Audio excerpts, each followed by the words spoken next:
મારો મનખો જન્મ સફળ થઈ ગયો. સ્વામિનારાયણ ભગવાન મને ઈષ્ટદેવ તરીકે મળ્યા. આવો સત્સંગ મળ્યો, આવા આચાર્ય મળ્યા, આવા સંતો મળ્યા, આવા સત્સંગીઓ મળ્યા. મારા જેવો ભાગશાળી કોઈ નહીં. એવું જો દિલથી મનાય તો સમજવું કે સ્વામિનારાયણ ભગવાનનો મહિમા ખરેખર સમજાણો.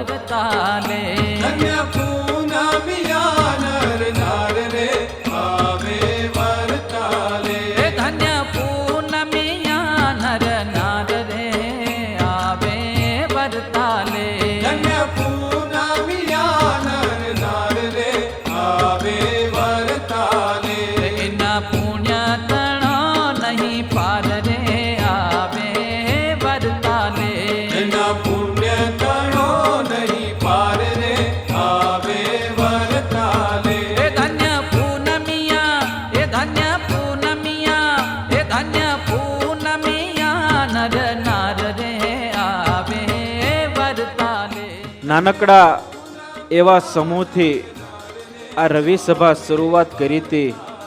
જોત જોતામાં 100મી રવિ સભા આવી. ત્યારે રવિ સભાની અંદર આજુબાજુના ગામના કેટલાય ભક્તજનો જોડાણા અને આ રવિ સભા એક નાનકડા સમૂહમાંથી આજે વટ વૃક્ષ બની.